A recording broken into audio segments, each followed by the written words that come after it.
உடல் நிலையில் கான்சன்ட்ரேஷன் ஜாகிரதையாக இருக்கிறது நல்லது. ஏன்னா 6ஆம் இடத்துல குரு பகவானும் மறைஞ்சு போகிறதுனால உடல் நலத்தில் ஜாகிரதையாக இருக்கிறது நல்லது. தூக்கத்தை கண்டிப்பாக மினிமம் ஒரு 6லேருந்து 8 மணி நேரமாக தூங்குறது ரொம்பவும் நல்லது. தூக்கம் கெடக்கூடிய காலகட்டமாக இருக்கும். 12ஆம் இடத்துல ராகு இருக்கிறதுனால எண்ண அணைகள் ஓடிண்டே போகும். அதனால் உங்களை கண்ட்ரோல் பண்ண முடியாத அளவுக்கு இருக்கும். ஏன்னா ராசியிலேயே ராகு இருக்கார், அதுக்கப்புறம் 12ஆம் இடத்துக்கும் போகிறார். அதனால் 2 விஷயமும் வந்து அந்த அளவு விசேஷத்தை கொடுக்காது. அதனால் மனத்தை ஒருநிலைப்படுத்தி கொஞ்சம் காமாக இருந்து பழகிறது ரொம்பவுமே நல்லது.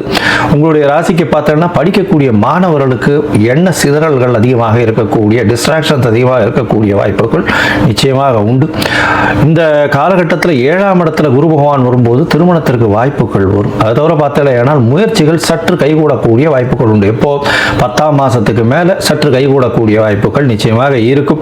எதிர்பாலினத்தவர் மூலியமாக நல்ல ஒரு ஏற்றம் இருக்கக்கூடிய காலகட்டம். அதை தவிர பார்த்தேனால் புதிய கடன் வம்பு, அதாவது இதெல்லாம் வந்து யாருக்கும் ஜாமீன் கையெழுத்து போட்டுறாதீங்க. ஏன்னா 6ஆம் இடத்துல குரு வருது, உங்ககிட்ட இருந்து காசை வாங்கிட்டு போடுவான், கண்டிப்பாக கொடுக்க மாட்டான்.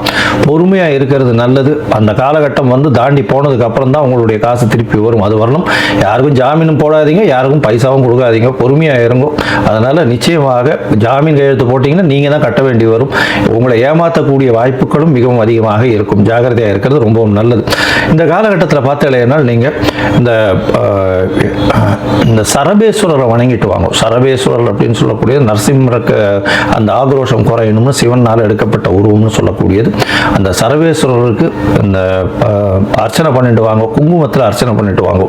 உங்கள் மேலே ஏவப்பட்ட பில்லி சூன்யம் இந்த மாதிரியான விஷயங்களும் சரி, ஏவல் இந்த மாதிரியான விஷயங்களும் சரி, இந்த சனியின் தாக்கமும் சரி, நிச்சயமாக உங்களுக்கு விட்டு போகக்கூடிய வாய்ப்புகள் உண்டு. அதை தவிர பார்த்தீங்கன்னா வாரம் உங்களால் முடிஞ்சதுன்னா அருகில் இருக்கக்கூடிய விநாயகர் கோவிலில் தயிர் சாதம் பிரசாதமாக எல்லாருக்கும் விநியோகம் பண்ண சொல்லுங்க. உங்களால் முடிஞ்சதுன்னா அது பண்ணலையானால் கண்டிப்பாக உங்களுக்கு வரக்கூடிய வந்த பிரச்சனைகள் எல்லாமே கண்டிப்பாக சூரியனை கண்ட பனி போல விலகி செல்லும்.